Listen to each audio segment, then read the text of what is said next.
রব্বে কারীম যত মাখলুকাত সৃষ্টি করেছেন, আল্লামা ইবনে কাসির বলেন যে একজন সাধারণ মানুষের মর্যাদা রবের কাছে জিবরাইল ফেরেশতার চেয়ে বেশি। সুবহানাল্লাহ।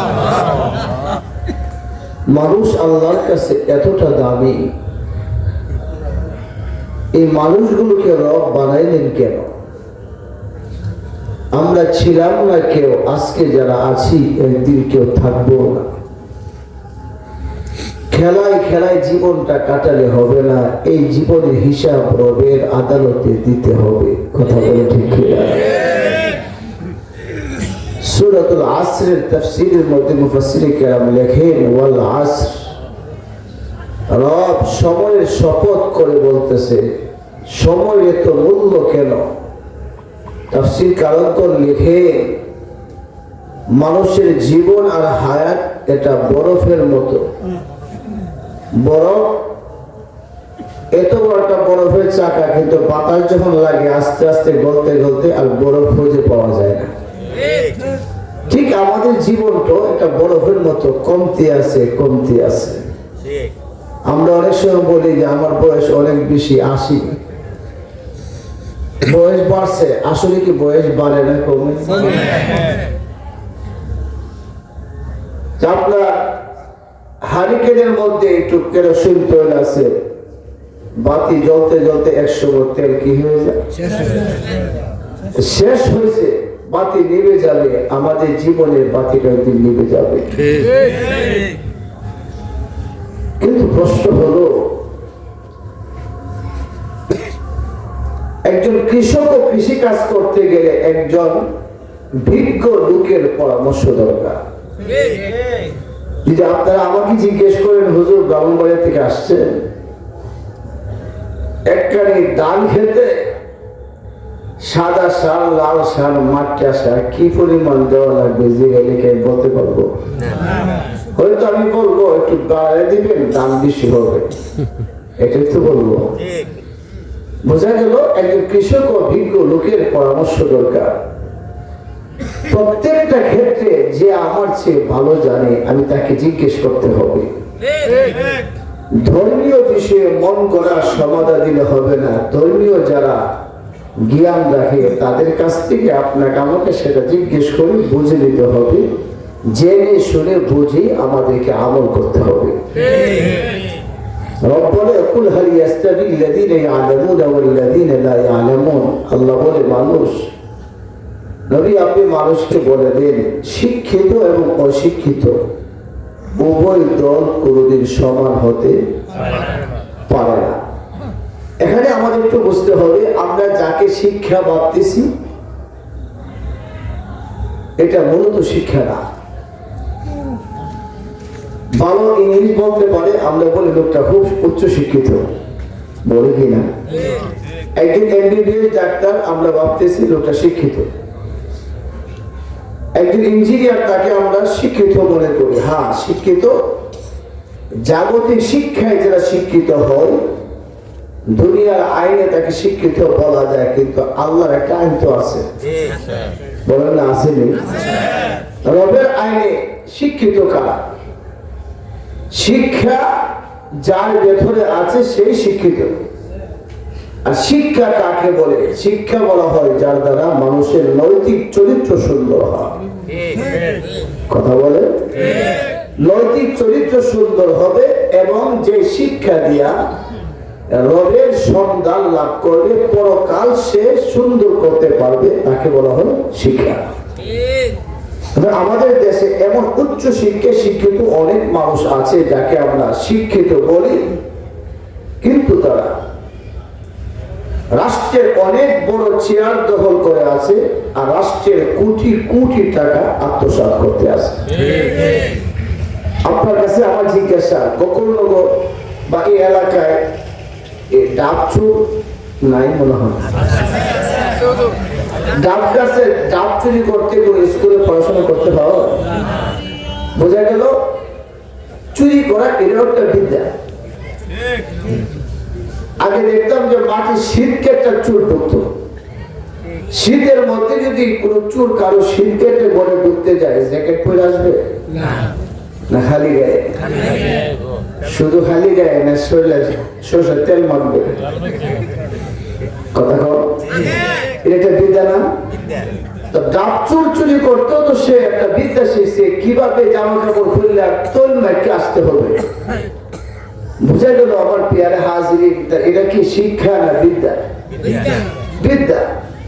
সুতরাং ডাক্তারি এটা কি শিক্ষা না বিদ্যা? বিদ্যা। বিদ্যা কাকে বলে? বিদ্যা বলা হয় যে মৃত্যুর আগ পর্যন্ত দুনিয়াতে যতদিন বেঁচে থাকে টাকা কামাই করার একটা বিদ্যা সে শিখছে। কথা বলে? তো ডাক্তারি শিক্ষা, এটা শিক্ষা না, এটা একটা বিদ্যা। বিদ্যা সহজ না শিক্ষা সহজ? বলে বিদ্যা খুবই সহজ, শিক্ষা বড় কঠিন। বিদ্যা তাকে কোথায়? ভিতরে। বলে শিক্ষা বাহিরে। শিক্ষা যদি লোকটা শিক্ষিত হয় তার ব্যবহারে এটা প্রকাশ পাবে। বিদ্যা লুকায় থাকে, শিক্ষা প্রকাশ পায়। এখন আমাদের দেশে এমন মানুষ নাই যারা আমরা তাকে উচ্চ শিক্ষা শিক্ষিত মনে করতেছি, কিন্তু সে সুদের সাথে জড়াইছে, ঘুষ খায়। ঘুষ খাইতে শিক্ষা লাগে? সুদ খাইতে শিক্ষা লাগে?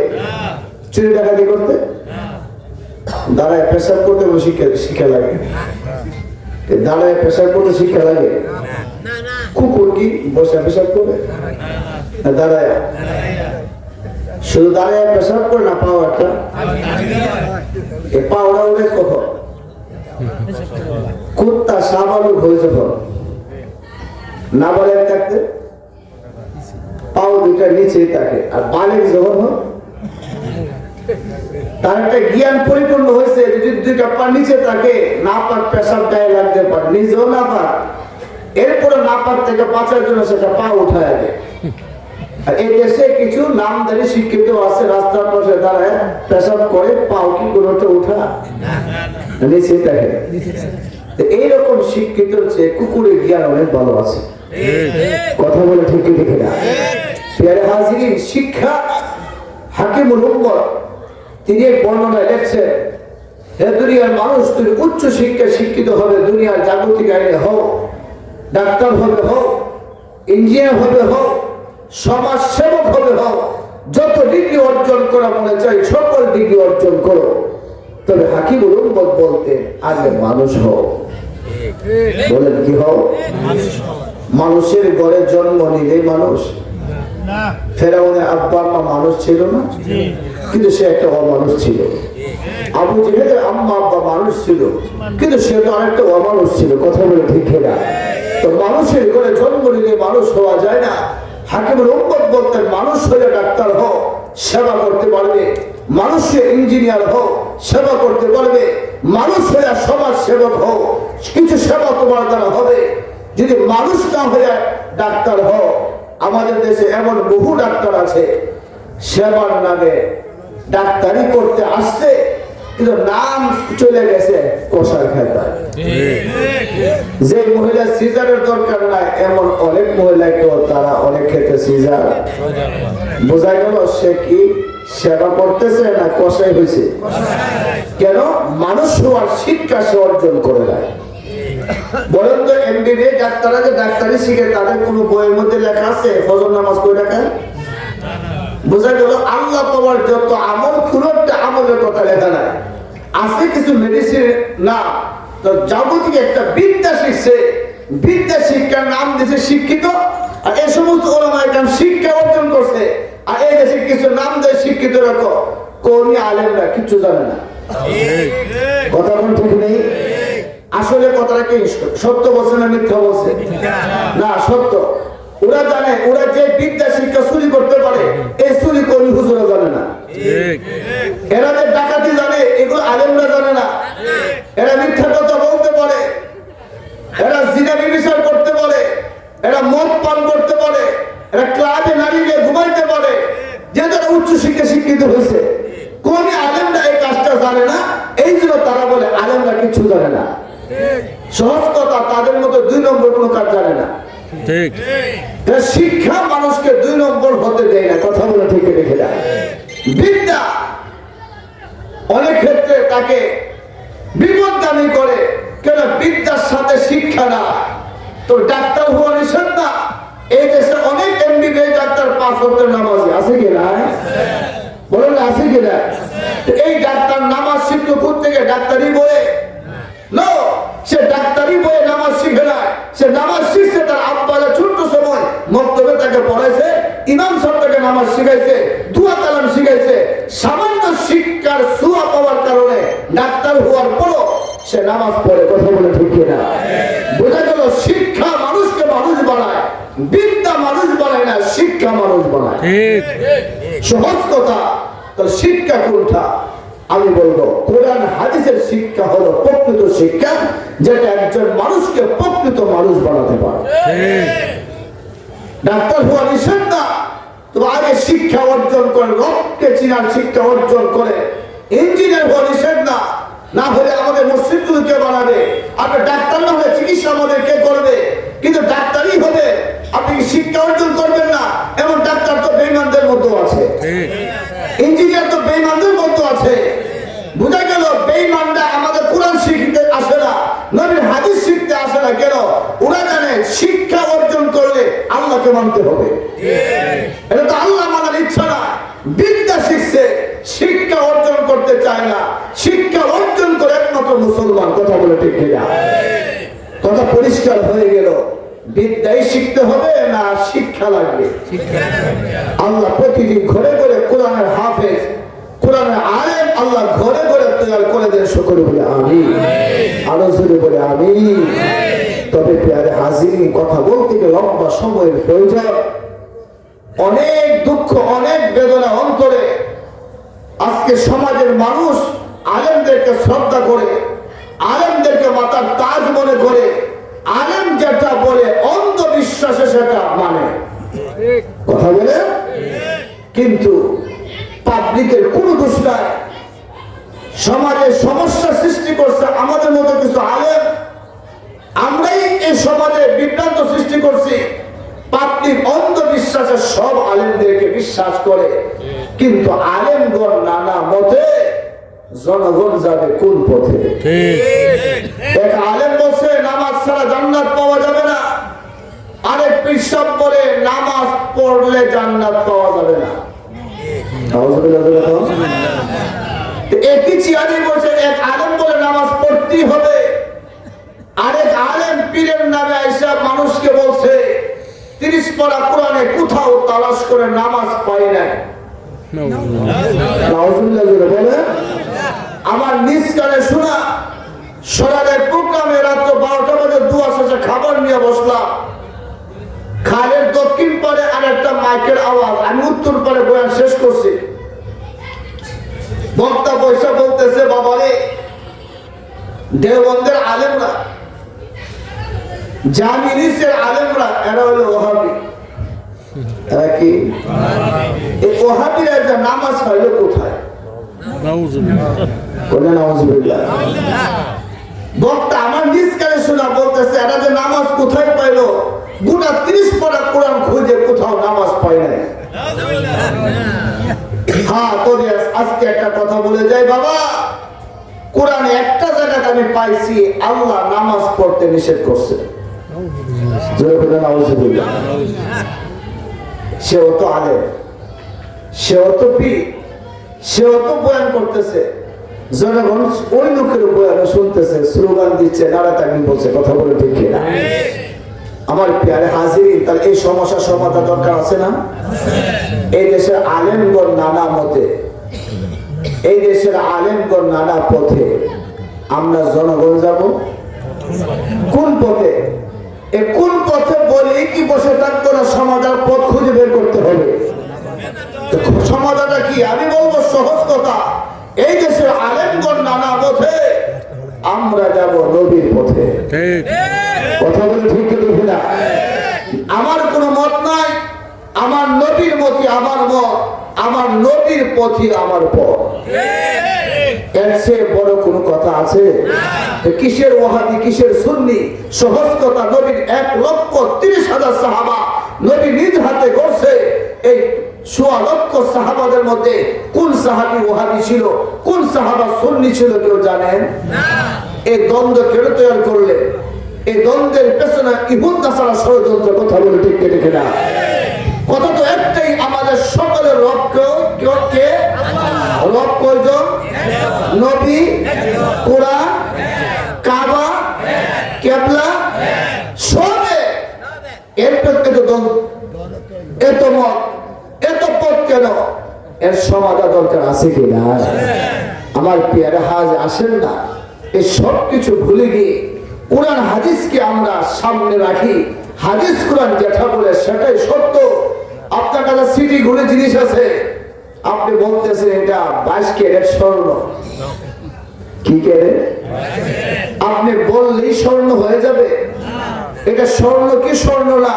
স্বর্ণকারের দোকানে গেলে কষ্টি পাথরে বসা দিলে পাথরে বলে দিবে কোনটা স্বর্ণ কোনটা সিটি গোল্ড। আপনার কথা আমার কথা ঠিক না ও ঠিক, এটা নিজে বললে হবে না, কোরআন হাদিসের কষ্টি পাথরে যাচাই করতে হবে। আসেন না সবকিছু ভুলে গিয়ে একটা সমাধান পথ খুঁজে বের করি। ওহাবী সুন্নির দ্বন্দ্ব লাগায়া এই জাতিকে এত বিভ্রান্ত করলে জাতি জাহান্নামে চলে যাচ্ছে। আর আমরা এই মাঝখানে ওহাবী দ্বন্দ্ব সুন্নির দ্বন্দ্ব লাগায়া কিছু আলেমরা টাকা কামাই করে। জাতির হেদায়েতের চিন্তা তাদের নাই, জাতি জান্নাতের চিন্তা তাদের নাই। তাদের চিন্তা একটাই, কেমনে টাকা কামাবে। আপনারা টাকাও দিবেন জাহান্নামে যাবেন, এত কি লোকসান মেনে নেওয়া যায়? বলেন না, টাকাও দিবেন জাহান্নামে যাবেন, মেনে নেওয়া যায়? একটা তো লাভ হইতে হবে। সুতরাং আসের একটা সমাধান পথ খুঁজে বের করি। ওহাবী সুন্নি একটা গালি আমাদের সমাজে হয়ে গেছে। আমি সেই ভাইদেরকে বলে, তুমি আমাকে ওহাবী বলছো, ওহাবী মানে কি? ওহাবী গাছও ধরে ডাব গাছও নারকেল গাছও তো ওহাবী ধরে। ওহাবী কি? ওহাবী কোন জানোয়ারের না? ওহাবী জঙ্গলে পাওয়া যায়, ওহাবী সাগরে পানির নিচে পাওয়া যায়। এরা জিগাইলে ওহাবী কার কো জানোনি? কো কারে কো? ও যারা নবীর উপরে দুরূদ পড়ে না। আমরা দুরূদ পড়ি না? বলেন না? হ্যাঁ, ওহাবী একটা ফেতনা এক সময়ে ছিল, আব্দুল ওয়াহাব নজদি ছিল। কিন্তু সেই ফেতনা ওখান থেকে শব্দটা কালেকশন করে আল্লাহর ওলিদের নামে ব্যবহার করবেন কেন? এর কি সমাধান নাই? আজকে আমি বলে যাই ওহাবী সুন্নির পার্থক্যটা। যারা ওহাবী তারা নবীর উপর দুরূদ পড়ে না। যারা ওহাবী এরা 4 মাযহাবের কোন মাযহাব মানে না। আমরা মানিনি? বলেন না, মাযহাব মানিনি।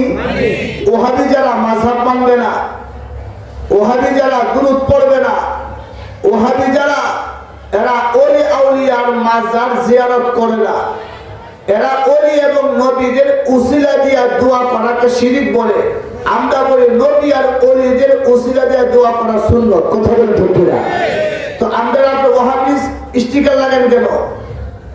কেউ মালদাম মেডিয়ান জাপান লাগাইছে, মেডিয়ান বাংলাদেশ। আর অপরাধী না? জাপানি মাল আপনি বাংলাদেশি মাল বলেন কেন? মেডিয়ান বাংলাদেশে মেডিয়ান জাপান বলবেন কেন? ওহাবী তো বলে যারা ওলি আউলিয়ার মাজার জিয়ারত করে না, ওলি আউলিয়ার উসিলা দিয়ে দোয়া করা তারা শিরক বলে। দেওবন্দি উলামায়ে কেরাম, জামিনীসে উলামায়ে কেরাম তারা বলে ওলিদের উসিলা দিয়ে দোয়া করলে আল্লাহ দোয়া কবুল করে। সুতরাং এটা অপবাদ যে দিচ্ছে আমাদের উপরে, এটা সম্পূর্ণ ভিত্তিহীন। ওই ওহাবী আমরা না। কথা বলে ঠিক লিখে না? আমার পেয়ারে হাজিরি, কথা বলতে গেলে লম্বা কথা, আমি সেই দিকে যাচ্ছি না, প্রাসঙ্গিক শুধু কথাটা গুছিয়ে আনছি। আমরা জীবনে অনেক অন্যায় করছি, অনেক দ্বিধাদ্বন্দ্বের মধ্যে পড়ছি, কিন্তু এইভাবে জীবন কাটালে হবে না। একটু সমাধান পথ খুঁজে বের করতে হবে। এশারের নামাজের পরে আপনাদের কিনা সংক্ষিপ্ত দোয়া করেছে শাইখুল হাদিস আল্লামা মুফতি শামসুল হক সোনালী দামাত বারাকাতুহু। লোকটাকে দেখলে বোঝা যায় আল্লাহ ওলি যে ঠিক বলেন না? বোঝা যায়নি?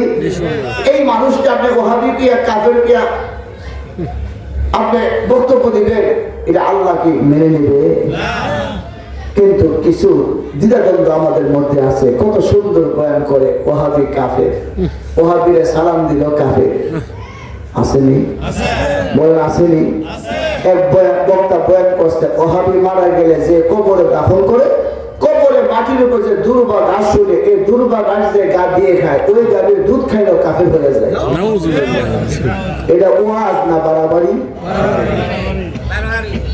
আমার প্যারে হাজিরি, যদি আমরা তাদেরকে বলি তোমরাই সুন্নি, আমরা ওহাবি, তো ওহাবি কাকে বলে? সহজ কথা। সুন্নি কাকে বলে? সহজ কথা। এর জবাব কি? মানে সুন্নি বলে যারা নবীর সুন্নত মানে। কথা বলেন ঠিক নেই? নামাজ নবীর তরিকার মতো আসেনি। এখন নামাজ পড়লে তার নাম সুন্নি, আবার নামাজ না পড়লে ওহাবি। ওহাবি কি? কাফের না? তো আপনাদের বক্তব্য তো আপনাদের কাছে এসে বলতেছে ওহাবি কাফের। তো নবীর তরিকার মধ্যে নামাজ আছে, সুতরাং নামাজ পড়লে সুন্নি, নামাজ না পড়লে ওহাবি। তো বেনামাজি এসে ওহাবি বলে কাফের বলছে, তো কাফের তো আমরাই বলছে না, বললে আপনাদেরকে বলে গেছে। কথা বলে ঠিক নেই? মহিলা পর্দা করা নবীর তরিকার মধ্যে আসেনি। যেই নারী পর্দা করে সে সুন্নি উম্মত, আর যেই নারী বেপর্দা চলে সে ওহাবি। ওহাবি কাফের। আপনাদের ওই হুজুরের ফতোয়ার মতো ওহাবি কি? তাহলে আপনার বিবি যে বেপর্দা চলে, আপনার হুজুর ফতোয়া দিয়ে গেল আপনার বউ কাফের, আপনি মুসলমান, মুসলমানের কাফের বিয়ে হয় না। বুঝে গেল? এইগুলো ওয়াজ না, সবটাই বাড়াবাড়ি। কথা বলে ঠিক না? আসেন একটু সমাধান পথ খুঁজে বের করি। এভাবে জাতিকে গুমরা করলে হবে না। জাতি এখন সদা, জাতি এখন শিক্ষা দীক্ষা অর্জন করছে, ভালো মন্দ সবটা যাচাইয়ের যোগ্যতা আল্লাহ মানুষকে দিয়েছে। কথা বলে ঠিক না? আল্লাহ আমাদের সকলকে সেই সমাজ দান করে। সকলে বলে আমিন। আরো জোরে বলে আমিন। আমার মা বোনরা বিশেষ করে আলেমদেরকে খুব মহব্বত করে, পীর সাহেবদেরকে বড় সম্মান করে। কিন্তু পীর কাকে বলে? যে নামাজ না পড়ে। জি, যে নারীকে সে বেপরদা একসাথে নিয়ে পয়সা জিকির করে তার নাম পীর। কসম খোদার সে পীর না, সে শয়তান। কথা বলে ঠিক না? সহজ কথা। আমার মা বোনদের কাছে অনুরোধ করব, একটু মন দিয়ে কথাগুলো শোনার চেষ্টা করে। খেলায় খেলায় জীবন কাটালে হবে না। এখনো সময় আছে, আমাদেরকে হুঁশ ফিরে আসতে হবে। এখনো সময় আছে, জীবনে গুনাহ যা হয়েছে রবের কাছে তওবা করে জীবনকে শুধরাতে হবে। কথা বলে ঠিক কিনা? আমি আপনাদের সামনে সূরা আলে ইমরানের 2খানা আয়াতে কারিমা তেলাওয়াত করেছি। চেষ্টা করব অতি সংক্ষিপ্ত আকারে এই 2খানা আয়াত আর বিশ্বনবীর একখানা হাদিস পাঠ করেছি। আয়াত 2 এবং হাদিসকে সামনে রেখে সংক্ষিপ্ত আলোচনা। রব আমাদের উদ্দেশ্যে কথা বলার, শোনা, প্রতিটি কথার উপর আমল করার তৌফিক দান করেন। সকলে বলে আমিন। আসেন আমার মূল কথায় আমি চলে যাচ্ছি। মহতারাম উপস্থিতি, এখানে এমন কোন মানুষ কি আছেন যে বুকে হাত দিয়ে বলতে পারবেন আপনার আমলনামায় কোনো গুনাহ নাই? থাকলে বলেন না, আপনার কপালে একটা চুম্বন খায়। বোঝা গেল একমাত্র নবী রসুল যারা ছিলেন তারাই নিষ্পাপ। নবী রসুল ছাড়া পৃথিবীর কোন মানুষ নিষ্পাপ হতে পারে না, এবং তাদের নিষ্পাপ হওয়ার গ্যারান্টি আল্লাহ দেয় না। একমাত্র নবী রসুলগণকে আল্লাহ নিষ্পাপ থাকার গ্যারান্টি দিয়েছে। ওলি আব্দালের গুনাহ আসেনি? আছে, কিন্তু আল্লাহ মৃত্যুর আগে তাদেরকে পাক পবিত্র করেই কবরে নেই। এখন এই গুনাহ মানুষকে জান্নাতে পৌঁছাবে না জাহান্নামে? নেক মানুষকে জান্নাতে। তাহলে মৃত্যুর আগে আগে আমরা নিজেকে গুনাহ থেকে পবিত্র করতে হবে। আমাদের চরম পরম শত্রু ইবলিস। বলেন কি? আমাদের আব্বা আম্মাকে ধোঁকা দিয়ে জান্নাত থেকে বের করার কারণ কে ছিল? ইবলিস। বাবা আদমকে আল্লাহ বানাইছে জান্নাতের ভিতরে না বাহিরে? জি না, পরিষ্কার তাফসীর। আদমকে আল্লাহ বানাইছে জান্নাতের বাহিরে, পরে আল্লাহ ঢুকাইছে জান্নাতে ভিতরে। কিন্তু আপনার আমার মা হযরত হাওয়াকে আল্লাহ বানাইছে জান্নাতে ভিতরে। তো বাবার জন্ম জান্নাতের বাহিরে, আম্মার জন্ম জান্নাতের ভিতরে, এমনটা রব কেন করলেন? ইমাম গাজ্জালী রাহিমাহুল্লাহ বলে, আল্লাহ মেসেজ দিয়েছে দুনিয়ার পুরুষ জাতিকে, হে দুনিয়ার পুরুষেরা, আদম পুরুষ, তোমরা পুরুষ। আদমকে জান্নাতের বাহিরে বানায় আল্লাহ বুঝায় দিলেন কিয়ামত পর্যন্ত সকল পুরুষদের কাজ বাড়ির বাহিরে। সুবহানাল্লাহ। মা হাওয়াকে আল্লাহ বানাইছে জান্নাতের ভিতরে।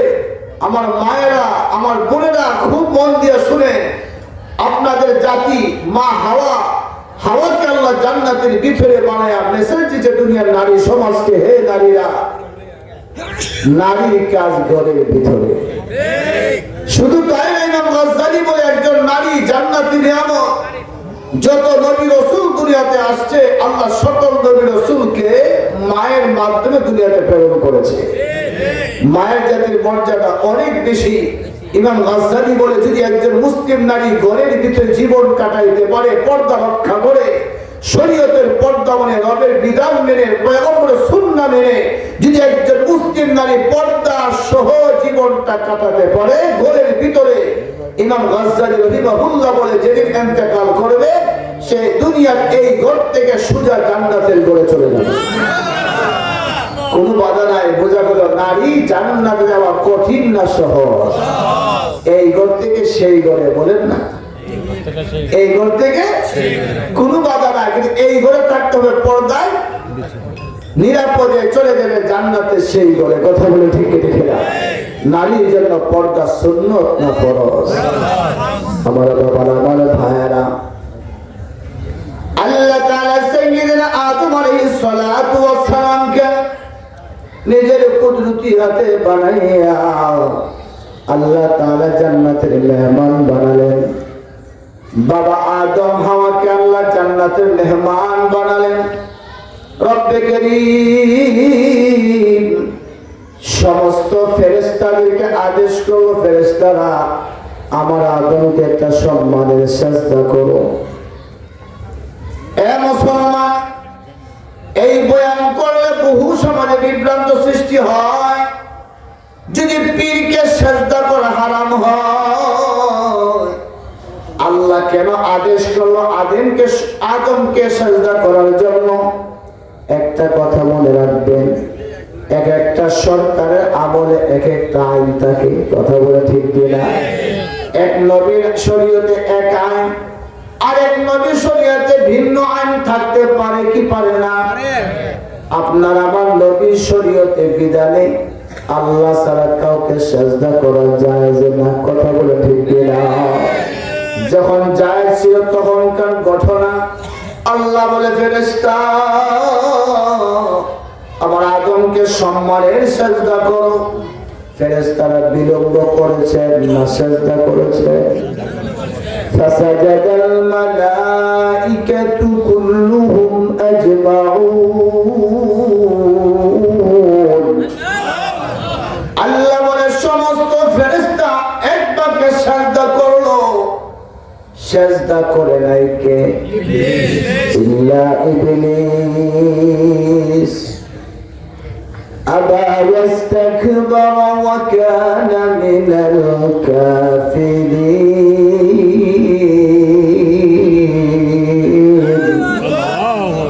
আল্লাহ বলে, ইবলিস সাজদা করে না, অস্বীকার করেছে। শুধু অস্বীকার করে না, রবের সামনে যুক্তি দিয়েছে, আনা খায়রুম মিন। আল্লাহ, তোমার আদমের চেয়ে আমি শ্রেষ্ঠ, আদমের চেয়ে আমি দামি। খালাকতানি মিন নার ওয়া খালাকতাহু মিন তিন।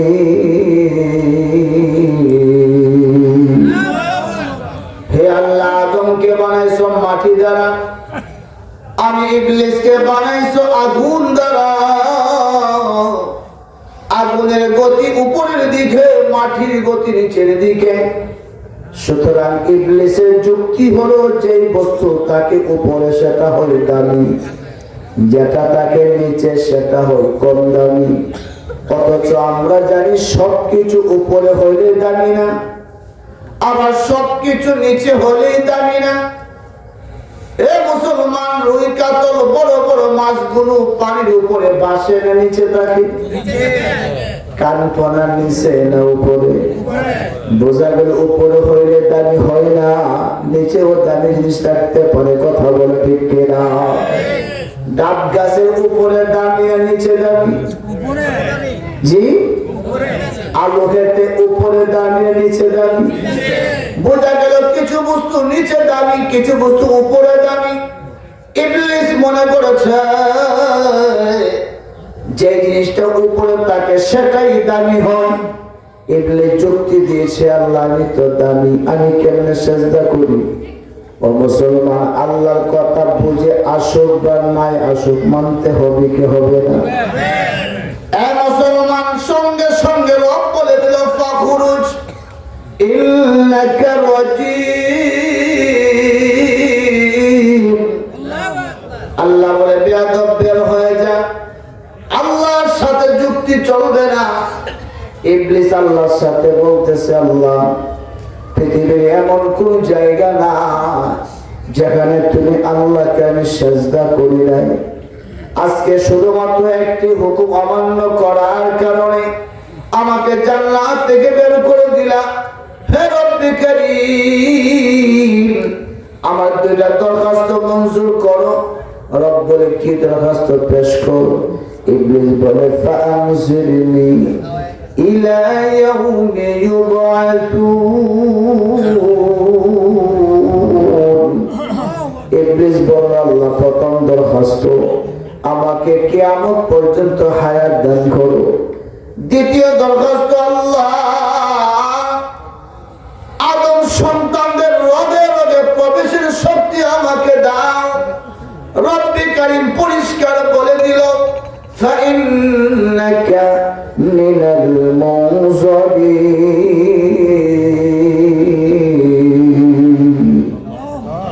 আল্লাহ বলে ইবলিসের দুইটা দরখাস্ত মঞ্জুর করা হলো। এবার ইবলিস আল্লাহকে দেখে দেখে বলে, আল্লাহ কিয়ামত পর্যন্ত হায়াত দিলা, আদম সন্তানদের রোগে রোগে প্রবেশের শক্তি দিলা। ও মালিক, তোমাকে বলে দে তোমার কোন একটা আদম সন্তানকে আমি জান্নাতে যেতে দিব না। জোরে বলেন আউযুবিল্লাহ। আল্লাহ বলে কেন? ইবলিস ডেকে বলে, আল্লাহ আদম সন্তানদেরকে দুঃখা দিয়ে গুনাহ করাবো, আমার সঙ্গে সাথী বানিয়ে জাহান্নামে পৌঁছাবো। আমার রব সেদিন জবাব দিয়েছে, ইবলিস আমি আল্লাহ তোকে গুনাহ করাইবার মতো ক্ষমতা দিলাম, কিন্তু গুনাহ ক্ষমা করার শক্তি আমি আল্লাহ আমার হাতে রেখে দিলাম। তুই গুনাহ করাবি, আমি গুনাহ মাফ করবো। সুবহানাল্লাহ। আমার রব বলে, হে ইবলিস আমার আদম সন্তানদেরকে গুনাহ করাতে করাতে জাহান্নামে তার প্রান্তে তার করায়া দিবি। আমি রব যদি কোনটা আমলে খুশি হইয়া মুহূর্তের মধ্যে ঘোষণা করি, হে আমার বান্দা শোনো, আমি আল্লাহ তোমার আমলনামার সকল গুনাহ মাফ করে দিলাম। রব বলে, ইবলিস তুই আমার বান্দা বান্দিকে জাহান্নামে দিবি কিভাবে? তাফসীর কিতাবে লেখা, রব্বে কারীম বলে, বান্দা তোমরা যেমন গুনাহ করতে পছন্দ করো, আরশের মালিক আল্লাহ বলে আমি গুনাহগারের গুনাহ ক্ষমা করা পছন্দ করি। এ মুসলমান, আমাদের গুনাহ বড় না রবের দয়া বড়? আরো জোরে কর, রবের দয়া বড়, রবের দয়া বড়। শুধু কি তাই? বুখারীর বর্ণনার মধ্যে আছে, আপনার আমার নবীর পূর্বে একজন নবী ছিল, সেই নবীর নাম জানেননি? হযরত ঈসা আলাইহিস সালাতু ওয়াস সালাম। ঈসা নবী কি জীবিত আছেন না মারা গেছেন? জীবিত আছেন। কোথায়? আসবেন এই দুনিয়াতে, নবী হয়ে আসবেন, আমাদের নবীর উম্মত হয়ে আসবেন। হে মুসলমান, ঈসা নবীকে আল্লাহ যেদিন আকাশ পথে উঠাইছে তখন সেই নবীর বয়স ছিল কত জানেন নাকি? আলেমরা বলে 33 বছর। বল কয় বছর? ঈসা নবীকে আল্লাহ আকাশে উঠাই নিয়েছে কত বছর পরে আমাদের নবী দুনিয়াতে আসছে? ঈসা নবীর জন্মে 570 বছর পরে আমাদের নবী দুনিয়াতে আসছে। আমাদের নবী যে চলে গেছে 1500 বছর প্রায় হয়ে গেছে, তাহলে মোটামুটি 2000 বছর উপরে হয়ে গেছে। কথা বলে ঠিক না? এখন ঈসা নবী কখন আসবে এটা কি কোনো তারিখ পাইছি আমরা? ওই দুনিয়াতে আসবে, 40 বছর রাজত্ব করবে, বিয়ে শাদী করবে, সন্তান সন্ততি হবে। মদিনার নবীর রওজাতে একটা কবরে যারা খালি আছে সেখানে দাফন হবে। সুবহানাল্লাহ। তা ঈসা আলাইহিস সালাতু ওয়াস সালাম যখন আসবে কিয়ামতের পূর্বে ওনার বয়স তখন কত হবে কেউ জানেননি? সকল মুফাসসিরিন কেরাম বলেন ঈসা নবীকে আল্লাহ আকাশে উঠাইছে, বয়স ছিল 33। যেদিন তিনি দুনিয়াতে আসবে কিয়ামতের আগে তখনও বয়স থাকবে 33। সুবহানাল্লাহ। এখন বলবে এটা কোন কথা? 2000 বছর তো আমরা হিসাবে হয়ে গেছে, তারও কত হাজার বছর পরে আসে, বয়স 33 হবে কেমনে? সহজ একটা উদাহরণ দেয় আপনাদের। বাঞ্ছারামপুর শহরে একটা ঘড়ি কিনতে আপনি গেলেন, একটা ঘড়ি আপনার পছন্দ হয়েছে, যখন বললেন দরদাম ঠিকঠাক পছন্দ হয়েছে, তখন মালিক একটা ব্যাটারি ঘড়ির মধ্যে লাগাইলে ঘড়ি নেই এর আগ পর্যন্ত। কেন? ব্যাটারি খুলে রাখছে, কারণ ব্যাটারি চললে তো এটা ব্যাটারি নিচের দোকান থাকতে শেষ হয়ে যাব। ব্যাটারি খুলে রাখে। মনে রাখবেন ঈসা নবীর হায়াতের ব্যাটারি আল্লাহ খুলে রাখছে, ওনাকে রিজার্ভ রাখছে। দুনিয়াতে এখন নাই তো তিনি। যখন আবার দুনিয়ার আলো বাতাস লাগবে, দুনিয়াতে আসবে, তখন হায়াত বাড়া শুরু হবে। কথা বলে ঠিক? তো সহজ কথা, যখন আকাশে উঠাইছে তখনও 33, জমিনে যেদিন আসবে তখনও বয়স কত? 33। তো 33 বছর বয়সে তিনি আবার আগমন করবে। আমি সেই দিকে যাচ্ছি না। ঈসা নবীর উম্মতের মধ্যে একজন ব্যক্তি, একটি দুটি নয়, বুখারীর বর্ণনাতে আসছে, সে তার জীবনে 99টি খুন করছে। বলেন কয়টি খুন? এমন কি খুনি কেউ আছেন এখানে? তো আমরা তো এত পাপ করছি না, যেই পাপ ওই দুঃখে করছে, 99টা খুন করে একদিন মনে একটু ভয় আছে যে আমার মতো পাপী হয়তো আকাশের নিচে জমিনের উপর দ্বিতীয় কেউ নেই, আমার রব কি আমাকে মাফ করবে? এই ভয়ে সে ঘর থেকে বের হয়েছে, একজন সাধারণ আলেমের কাছে গেল, যাই বলছে হুজুর আমি 99টা খুন করছি, আমার রব কি আমাকে মাফ করবে? ওই আলেম দেখে বলে একটি খুন করলে ক্ষমা আশা করা যায় না, জীবনে 99টা খুন করছো, আবার তুমি ক্ষমার আশা করো, তোমার কোনো ক্ষমা হবে না, তুমি চিরদিন জাহান্নামে থাকা লাগবে। ওই খুনে ডাক দিয়ে বলে হুজুর ভেবে চিন্তে বলেন আসলে কি ক্ষমা না? ওই আলেম বলো না তোমার জীবনে কোনো ক্ষমা হবে না, সারা জীবন জাহান্নামে থাকতে হবে। এই কথা বলার সঙ্গে সঙ্গে সেই 100টা 99টা মানুষের খুনি ওই আলেমকে ডাক দেয়া বলে হুজুর যদি ক্ষমাই না হয় 99 খুনে সেই জাহান্নাম, যদি আরো খুন কয়েকটা করি তাহলে তো সেই জাহান্নাম। সংখ্যা 99 রাখবো না, আপনাকে খুন করে 100টা পুরা করবো, যেই কথা সেই কাল। সঙ্গে সঙ্গে আলেমকে খুন করে কতটা খুন পূর্ণ করলো। এবার রাত্রে বাসায় গিয়ে চোখে ঘুম আসে না, করলাম কি? সকালবেলা ঘুম থেকে উঠে একজন বিজ্ঞ আলেমের কাছে গেলেন, রূপজি মাদ্রাসার বড় হুজুরের কাছে গেলেন, রূপজি মাদ্রাসার শিক্ষকের কাছে গেলেন। বিজ্ঞ আলেমকে বলতেছে হুজুর আমি তো 99টা খুন করে আপনার মতো একজন আলেমকে মাসআলা জিজ্ঞাসা করলাম, আলেম বলছে আমার নাকি কোনো ক্ষমার ব্যবস্থা নাই, সেই জন্য আলেমকে গতকাল খুন করে 100টা পোড়া করেছি। আসলে কি আমার আল্লাহ আমাকে ক্ষমা করবে না? ওই বিজ্ঞ আলেম জবাব দিল বাবা রে শোনো, তুমি 100টা খুন করে যেই গুনাহ করেছো, একটা কথা মনে রাখবা, তোমার গুনার চেয়ে রবের দয়া অনেক বড়। আল্লাহ তাআলা তোমার তওবা কবুল করবে, তোমার গুনাহ ক্ষমা করবে, কিন্তু শর্ত হলো তুমি যেই গ্রামে আছো এই গ্রামের মানুষ অধিকাংশ নাফরমানদের গ্রামটা ছাড়ো। ওই যে পাশে একটা আল্লাহওয়ালাদের গ্রাম দেখা যায়, তুমি আল্লাহওয়ালাদের গ্রামে যাও, আল্লাহওয়ালাদের সঙ্গে থেকে আল্লাহর কাছে তওবা করো। আল্লাহর ওলিদের উসিলায় আর বরকতে আল্লাহ তোমার তওবা কবুল করে আমলনামা সকল গুনাহ মাফ করে দিবে। এ মুসলমান, হক্কানি পীরের কাছে মুরিদ কেন হব? আল্লাহ তাআলা বলেন ইয়া আইয়ুহাল্লাযীনা আমানুত্তাকুল্লাহ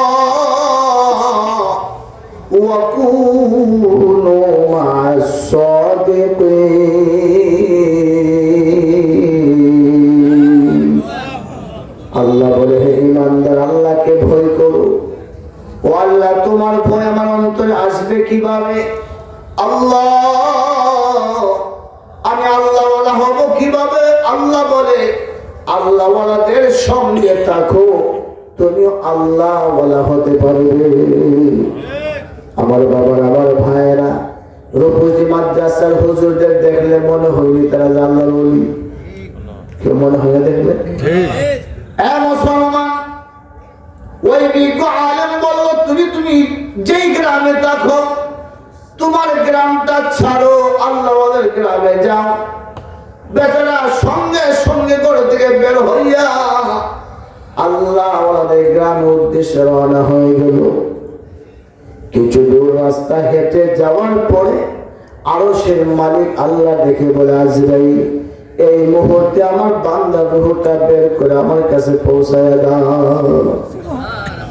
মুহাদ্দিসিনে কেরাম লেখেন, এই নাফরমানদের গ্রাম থেকে আল্লাহওয়ালাদের গ্রামে যাইতে যে রাস্তাটি ছিল, ওই দীর্ঘ পথে 3 ভাগে 1 ভাগ যাওয়ার পরে মারা গেছে। আরো কয় ভাগ রাস্তা বাকি গেছে? 1 ভাগ বাকি আছে।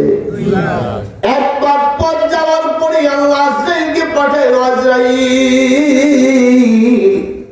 এই মুহূর্তে রূহটা বের করো। আজরাইল রূহটা বের করলেন। জান্নাতি দল আসছে, জাহান্নামী ফেরেশতা দল আসছে। জান্নাতি ফেরেশতা বলে, তওবার জন্য রওনা হয়েছে, আমরা তাকে জান্নাতে নেব। জাহান্নামী ফেরেশতা বলে, তওবা এখনো করে নাই, আমরা তাকে জাহান্নামে পৌঁছাবো। 2 দল ফেরেশতার মধ্যে টানা হেচড়া, ঝগড়া শুরু হয়ে গেল। রবের আদালতে হাজির হয়ে গেল। আল্লাহ, সিদ্ধান্তটা বলে দাও। আল্লাহ তাআলা বলে, ফেরেশতা যাও, আসমান থেকে জমিনে যাও, আমার বান্দার গ্রাম থেকে তার লাশটা যেখানে পড়ে আছে এই রাস্তাটা মাপো। লাশ থেকে আল্লাহওয়ালাদের গ্রামের রাস্তাটা মেপে দেখো, তাকায় দেখবা সে কি এখনো তার নিজের গ্রামের কাছে আছে নাকি আল্লাহওয়ালাদের গ্রামের কাছে চলে গেছে। যদি নিজের গ্রামের কাছাকাছি থাকে, তাকে জাহান্নামে পৌঁছায় দাও। যদি আল্লাহওয়ালাদের গ্রামের কাছাকাছি চলে গিয়ে তাকে জান্নাতে পৌঁছায় দাও। বোঝা থাকলে বলেন, লোকটাকে নিজের গ্রামের কাছে আছে না আল্লাহওয়ালাদের গ্রামের কাছে চলে গেছে? সিদ্ধান্ত মতে জান্নাতে যাওয়ার কথা না জাহান্নামে যাওয়ার কথা? ফেরেশতা আসমান থেকে জমিনে আসছে, আরশের মালিক আল্লাহ কুদরতি হাতে কথার কথা নিজের গ্রাম থেকে আল্লাহওয়ালাদের গ্রামের রাস্তাটা 3 মাইল দূরত্ব। 1 মাইল যাওয়ার পরে মারা গেছে, কিন্তু আমার আল্লাহ তাআলা 1 মাইল পথকে কুদরতি হাতে টেনে রব 2 মাইল লম্বা বানায় দিয়েছে। আর দীর্ঘ 2 মাইল পথ রাস্তাকে আল্লাহ কুদরতি হাতে চাপা দিয়া 1 মাইল বানায় দিয়েছে। জোরে বলি সুবহানাল্লাহ। ফেরেশতা মেপে দেখে আল্লাহর বান্দা আল্লাহওয়ালাদের গ্রামের কাছাকাছি চলে গেছে। আল্লাহ বলে, ফেরেশতা, আমি রবের সিদ্ধান্ত অনুযায়ী আমার বান্দার রূহটাকে জান্নাতে পৌঁছায় দাও। মুসলমান, আমার আল্লাহ যখন কাউকে ক্ষমা করার ইচ্ছা করে, শুধু ক্ষমাই করেন না, ক্ষমা করার ব্যবস্থা আল্লাহ তাআলা করেন। কথা বলে ঠিক কিনা? রব বড় দয়া, রব বড় মায়া। প্রশ্ন করতে পারেন, হুজুর, লম্বা রাস্তা ছোট হয় কিভাবে? ছোট পথ লম্বা হয় কিভাবে? আমাদের ঘরের মায়েরা, চাচিরা, আমাদের বোনেরা রুটি বানায়নি, বেলনা দিয়ে রুটি বানায়। ছোট্ট রুটি বেলনা দিয়ে যখন মাজা দিয়ে বড় হইতে হয় না? আমরা পারলে আল্লাহ পারে কি পারে না? বলেন না, পারেনি? একটা ঘটনা বললে আপনার বুঝতে সহজ হবে। আমাদের চট্টগ্রাম একটা উপজেলা আছে পটিয়া, নাম শুনছেন না? পটিয়াতে একটা মাদ্রাসা, অনেক বড় মাদ্রাসা, হাটাজারি পড়ে যে মাদ্রাসার অবস্থা। পটিয়া মাদ্রাসার একজন উস্তাদ ছিল, অত্যন্ত উঁচা মাপের বুজুর্গ। তিনি ছিলেন আল্লাহর কুতুব। সুবহানাল্লাহ। আল্লাহর কুতুব। উনার একটা অভ্যাস ছিল ফজরের আযানের সাথে সাথে 2 রাকাত সুন্নাত পড়ে তিনি রুম থেকে বের হয়ে যায়, কোথায় যায় কেউ জানে না, কিন্তু ফজরের জামাতের সময় হলে উনি আয়েশা আবার ইমামতি করে। একদিন খাদেম মনে মনে ভাবে, এই আল্লাহর বান্দা আযানের পরে সুন্নাত পড়ে যায় কোথায়, আবার সময় মতো ইমামতিও করে, আজকে পেছনে পেছনে যাব দেখি কোথায় যায়। হুজুর হাঁটতেছে, খাদেম পেছনে পেছনে আস্তে আস্তে হাঁটে, হুজুর যেন টের না পায়। যাইতে যাইতে গভীর জঙ্গলে ঢুকছে, ঢুকে দেখে 7 জন মানুষ মাথায় পাগড়ি দিয়ে গোল হয়ে বসে আছে, আর একজন লোকের জায়গা বাকি আছে, এখানে গিয়ে পটিয়ার হুজুর তাদের সঙ্গে বসছে। এখন লোক কয়জন? 8 জন। বলেন কয়জন? খাদেম মনে মনে ভাবে, হুজুর হয়তো তাদের সাথে কোনো পরামর্শ আছে, আমি এখানে বসা সমীচীন হবে না, আমি তো আশেপাশে ঘোরাঘুরি করি। সে আশেপাশে ঘুরতেছে, ভাবছে হুজুরের কাছে একটু পরে আসবো, কিন্তু সে ঘুরতে ঘুরতে একটু পরে আসে দেখে 7 জন বসা, ঠিকই হুজুর নাই। জিজ্ঞেস করছে, আমার হুজুর কোথায় গেছে? তোমার হুজুর চলে গেছে বাংলাদেশে। সেটা কি বাংলাদেশের বাহিরে? বাংলাদেশে গেছে, এই কথা অর্থ কি? সে বলতেছে অবাক কথা, বাংলাদেশে না, আমি তো বাংলাদেশে আছি। 7 জন বলতেছে, তুমি বাংলাদেশে আছো, তোমার তো খবর নাই, তুমি বর্তমানে আফ্রিকার জঙ্গলে আছো। সুবহানাল্লাহ। আফ্রিকা কেমন একটা দেশ, যে দেশে আমাদের মা হাওয়ারে আল্লাহ জান্নাত থেকে বের করে কই পাঠাইছে, কিন্তু আলেমরা যে এক বলবে আল্লাহ জেদ্দা পাঠাইছে, হাজা গালাত। আল্লাহ জেদ্দা পাঠাইছে না, কোথায় পাঠাইছে? আফ্রিকায়। আর বাবা আদমকে জান্নাত থেকে বের করে কোথায় পাঠাইছে? শ্রীলঙ্কার এক পাহাড়ে আল্লাহ দাঁড় করেছে, একই পাহাড়ের নাম আদম পাহাড়। বলে নাম কি? আজও সেই পাহাড়ে আদমের পায়ের ছাপ আছে, আদমের পায়ের দাগ আছে। কথা বলেন ঠিক কিনা? আল্লাহ যখন তওবা কবুল করবে, আদমকে পাহাড় থেকে নামালেন, মা হাওয়াকে আফ্রিকার জঙ্গল থেকে বের করলেন। 2 জন হাঁটতে হাঁটতে হাঁটতে হাঁটতে সৌদি আরবের দিকে রওনা হয়েছে। জানে না কোথায় যাচ্ছে, আল্লাহ জানে কোথায় মিলন ঘটাবে, কিন্তু হাঁটতেছে আন্দাজের উপরে। আদম শ্রীলঙ্কা থেকে যাইতে যাইতে তিনি আরাফার মাঠে একটা পাহাড় আছে, জাবালে রহমত, ছোট্ট একটা পাহাড়, সে পাহাড়ের উপরে উঠলেন। মা হাওয়া আফ্রিকার জঙ্গল থেকে বের হয়ে হাঁটতে হাঁটতে তিনিও মক্কাতে সৌদি আরবে, সেখানে আরাফার মাঠে যে জাবালে রহমত পাহাড়, ওই পাহাড়ে উঠছে। সেই পাহাড়ে স্বামী স্ত্রীর সাক্ষাৎ হয়েছে। এই পাহাড়ে আয়েশা, এই মাঠে আয়েশা পরিচয় হয়েছে, এই জন্য এই মাঠের নাম আরাফার মাঠ। আরাফা মানে পরিচয় হওয়া। বলেন কি হওয়া? আমাদের আব্বা আম্মার পরিচয় হয়েছে বহু বছর পরে ওই মাঠে আইসা, এই জন্য মাঠের নাম আরাফা। দুনিয়ার একটা জিনিসের নামের একটা কারণ থাকে, নামের কি থাকে? কাবাগরের পাশে একটা কূপ আছে, জমজম কূপ। কি কূপ? এই কূপের নাম জমজম কেন? লম্বা কাহিনী আপনারা জানেন। সন্ধ্যা ইসমাইল শুয়ে আছে, পানি পিপাসায় কাঁদতেছে, মা হাজারা একটা দূর দিছে, দেখা যায় ওই পাহাড়ের উপরে পানি দেখা যায়, পাহাড়টা সাফা, পাশে আরেকটা পাহাড় মারুয়া, মারুয়া থেকে সাফা, সাফা থেকে মারুয়া, কিন্তু গিয়া দেখে পানি না, সাদা বালি, বালুর মধ্যে সূর্যের আলো পড়লে মনে হয় পানি। কথা বল ঠিক না? ওখান থেকে দেখে যে মারুয়া পাহাড়ে পানি, গিয়ে ওখানেও বালু, ওখান থেকে সাফা থেকে মারুয়া, মারুয়া থেকে সাফা পাহাড়ে দূর দেয়। কিন্তু এক পাহাড় থেকে তাকাইলে ইসমাইলকে দেখা যায় শুয়ে যে আছে, পাহাড় থেকে নামলেই মা নিচে চলে গেছে, আর সন্তানকে দেখা যায় না। এই জায়গাটা বিবি হাজেরা দূর দিয়ে পার হইতো। এই জন্য আল্লাহ হাজেরার দূরটা আমার এত পছন্দ হয়েছে, যত হাজিরা হজ করতে যাবে সকলকে আল্লাহ বাধ্য করছে দূর যে দিতে হবে। কথা বলে ঠিক না? 7টি চক্কর দিয়েছে, 7 দৌড়ের পরে মা হাজেরা তাকায় দেখে মারুয়া পাহাড় থেকে ইসমাইলের পায়ের নিচ থেকে পানি বের হচ্ছে। দৌড়ে আসছে আয়েশা, ঘরে যত পাতিল ছিল সবগুলো পাতিল পানি ভরপুর করছে। পানি ভরপুর করার পরে দেখে সমস্ত পাতিল পানি ভরে গেছে, ঘরে আর পানি, পাতিল খালি নাই, কিন্তু পানি বন্ধ হয় না।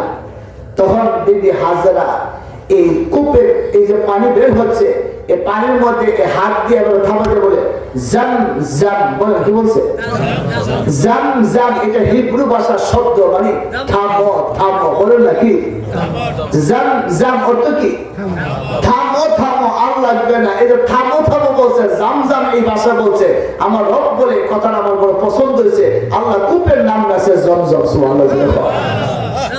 আমার প্যারে হাজিরি, যেই কথাটি বলতেছিলাম যে আল্লাহ তাআলা সাইয়্যিদানা আদম এবং হাওয়াকে সেই জাবালে রহমত আরাফার মাঠে পরিচয় করেছে। কথা মনে আছে? মনে আসেনি? এখন বলে আফ্রিকার জঙ্গলে আছে খাদেম যখন তারা বললে খাদেমে বিশ্বাস হয় না যে ফজরের সুন্নত কইরা এখনো সকাল হয়ে নাই, আফ্রিকা এত অল্প টাইমে আসবো কিন্তু হাজার হাজার মাইল দূরে। সে চিৎকার করতেছে, তাহলে আমি যাবো কিভাবে? তুমি থাকো, তোমার হুজুর আগামীকাল আবার ফজরের আজানের পরে আসবে। তাদের সাথে রয়ে গেল, সকালে নাস্তা করেছে, দুপুরে খাবার খাওয়াইছে, আর কাঁদে যে আমি আসতাম কিভাবে, কোথায় আসলাম।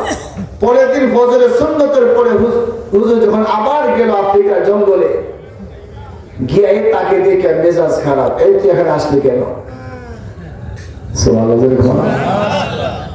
তো 7 জন বলতেছে হুজুর খাদেম না, দমক দিন না। সে বুঝতে পারছে না আমরা মাপ চাই, হুজুর তারা দমক দিন না, আজকে তাকে আপনার সাথে নিয়ে যায়। তখন তিনি বলছে তার এদের বলো যতদিন আমি বেঁচে থাকি এই ঘটনাগুলো কারো কাছে না বল। যাই হোক মহতারাম উপস্থিতি, এই বিষয়টিকে বুখারী বর্ণনা আছে তৈয়ুল আরদ, জমিনকে প্রশস্ত করা, জমিনকে ছোট করা ক্ষমতা কার হাতে? হাজার মাইল পথকে আল্লাহ এইভাবে চাপা দিয়া 1 হাত রাস্তা বানাইতে পারে। আমার রব পারে কি পারে না?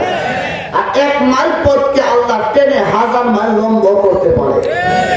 রব কোনো কিছু পারে না এমন কোন জিনিস, রব সবকিছুর অধিকার ক্ষমতা রাখে। কথা বলে ঠিক না?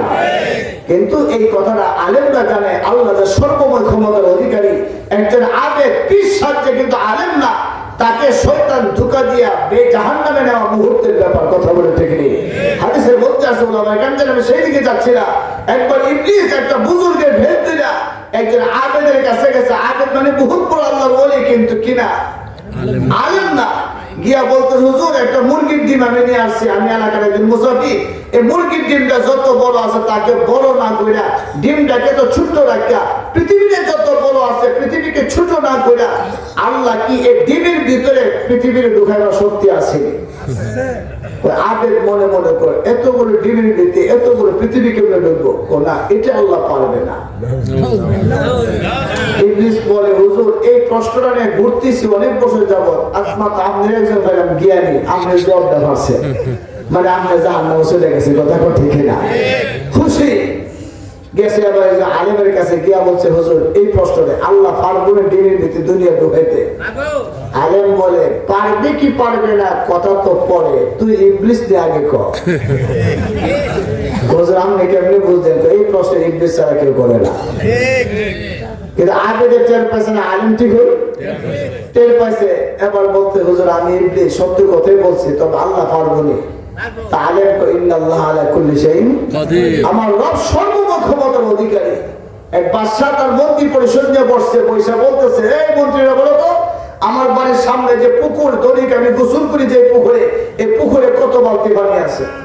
আমরা কেউ বলেন আমাদের বাড়ির পুকুরে কত বালতি পানি আপনি বলতে পারবেন? তো মন্ত্রী একজন আর যদি টাকা মনে মনে কর তা ফুল আমার বলেছে কথা কর। এক মন্ত্রী কো স্যার আপনি জানেননি, আপনি তো ধনী গোসল করেন। আরেক মন্ত্রী কো স্যার এটার উত্তর থেকে বলে সহজ। বাচ্চা চমকে গেল, কি সহজ, কেমনে তুমি পারবো? আমি পারবো, বলো। আমার পুকুরের জায়গায় আমি দৈনিক গোসল করে পুকুরে কত বালতি পানি? মন্ত্রী বলে যদি বালতিটা পুকুরে সমান হয় 1 বালতি কথা ঠিক না? আর যদি বালতিটা পুকুরের অর্ধেক কই বালতি? উত্তর সহজ না? আমার প্যারে হাজিরি, আল্লাহ সবকিছু ক্ষমতা রাখে, কিন্তু শয়তান একজন আলেমকে ধোঁকা দিতে গেলে তার জীবন শেষ হয়, কিন্তু আলেমকে ধোঁকা দিতে পারে না। কথা বলে ঠিক না? আলেম তার বাটপারি সবল, জাহেল তার ধোঁকা বুঝবে না। এই জন্য এদের শেখা দরকার আছে কি নাই? বলেন দরকার আছে? আমি সেদিকে যাচ্ছি না, পরিষ্কার কথা।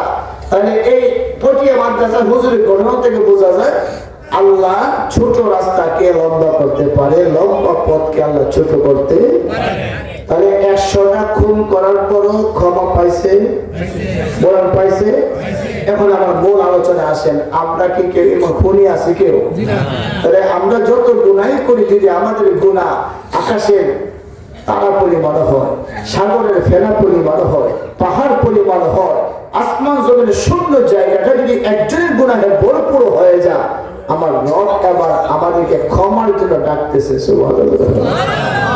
আপনি একজন লোকের সাথে অপরাধ করছেন, জীবনে কেউ বলে এই আমার কাছে মাফ চাওয়াইছেন? বরং আপনি নিজে গেলে তাছাড়া মাফ করতে পারেন। কিন্তু আমার রব এত দয়া, রব ক্ষমা করবার জন্য আমরা ডাকে। আপনি কোন অফিসে চাকরি করে 9টা বাজে অফিসে যাওয়ার কথা, 8টা বাজে তো প্রত্যেকদিন মালিককে ফোন দে, এই 9টার ভিতরে আসবো। নিজের সবার আগে হাজির দেখেন, দুনিয়ার বস যেন অসন্তুষ্ট না হয়। কিন্তু আমার রব বলে আমার তো মায়া বেশি, বন্দারি ব্যবসার কাজে ভুলে যা, বন্দারি খেত কামারে কাজে গিয়ে ভুলে যা। রবের পক্ষ থেকে মুয়াজ্জিন 5 বেলা ডাকে, কথা বলে ঠিক না? 5 বেলা ডাকে, বান্দা আমার কাছে আসো, তোমার কিছু প্রয়োজন আমার কাছে চাও, বান্দা গুনাহ হয়ে গেছে আমার কাছে মাপ চাও, আমি তোমার গুনাহ ক্ষমা করবো। এমন দয়ার আল্লাহ পাইবেন কোথায়? আমার বাবারা, আমার ভাইয়েরা, দুনিয়ার কোন মানুষ যদি কারো কাছে অপরাধ করে, অপরাধী যখন ওই লোকের বাড়িতে চলে যায়, তখন দেখবেন দুনিয়ার আইনে কারো বাড়িতে চলে গেলে আর দুঃখ থাকে না। যদি লোককে মহৎ হয়, শুধু ক্ষমাই করে না, খানাও খাওয়ায় দেন। আমার আল্লাহ বলে বান্দা তুমি যতই গুনাহ করে থাকো, আমি আল্লাহর কাছে ক্ষমা চাও, আমি আল্লাহ ক্ষমা করে আমলনামা থেকে গুনাহগুলো মুছে দেব। প্রত্যেকটা গুনাহের জায়গাতে একটি করে নেক আমি আল্লাহ লিখে দিব। এ মুসলমান, আমার বাবার, আমার ভাইরা, সূরা আলে ইমরানের তিলাওয়াত কিন্তু আয়াতে কারিমায় আল্লাহ তাআলা আদম সন্তানদেরকে দেখে দেখে বলে, আদম সন্তানেরা, শয়তানের ধোঁকায় পড়ে গুনাহ করেছো, নফসের ধোঁকায় পড়ে গুনাহ করেছো, দুনিয়ার ধোঁকায় পড়ে গুনাহ করেছো। আল্লাহ বলে বান্দারে, গুনাহ যদি হয়ে থাকে নিরাশ হইও না, লা তাকনাতু মির রাহমাতিল্লাহ। আল্লাহ বলে আমার রহমতে নিরাশ হইও না। ওরে বান্দা, গুনাহ হয়ে গেছে, পজিটিভ গুনাহ, ও বান্দা গুনাহ যদি হয়ে থাকে, আমি আল্লাহ গুনাহ ক্ষমা করার জন্য তোমাকে ডাকতেছি। এ মুসলমান, আল্লাহকে কোথায় গেলে পাবো? আল্লাহ বলতেছে সারিউ ইলা মাগফিরাতিম মির রাব্বিকুম। আল্লাহ বলে আদম সন্তান, তোমাদের রবের কাছে ক্ষমা পাওয়ার জন্য রবের কাছে দৌড়ায় আসো, রবের কাছে দৌড়ায় আসো। আল্লাহকে কোথায় গেলে পাবো, কোথায় গিয়ে ক্ষমা চাইবো? এই আয়াতের ব্যাখ্যায় মুফাসসিরিনে কেরাম লেখে, দুনিয়াতে কারো কাপড় ময়লা হলে যেমন পরিষ্কারের ব্যবস্থা আছে, চামড়াটা কেটে গেলে যেমন সেলাইয়ের ব্যবস্থা আছে, পা ভেঙে গেলে যেমন পঙ্গু হাসপাতালের ব্যবস্থা আছে, আদম সন্তানের গুনাহ যদি হয়ে যায়, ক্ষমার ব্যবস্থা আছে কিনা? আল্লাহ বলে বান্দা আমার কাছে দৌড়ায় আসো, আমি কথা দিলাম তোমার আমলনামার সকল গুনাহ মাফ করে দিব। তবে আল্লাহ মাফ করবে কোন পদ্ধতিতে, আমাদের করতে হবে কি, কি করলে আল্লাহ ক্ষমা করবে? এই আয়াতের ব্যাখ্যায় তাফসীরকাররা বলেন, আল্লাহ তাআলা 9টি ব্যবস্থা দিয়েছে। বলেন কয় ব্যবস্থা? 9টি ব্যবস্থা যদি আমরা গ্রহণ করতে পারি, রবের ওয়াদা আমলনামার যত গুনাহ আছে রব সকল গুনাহ মাফ করে দিবে।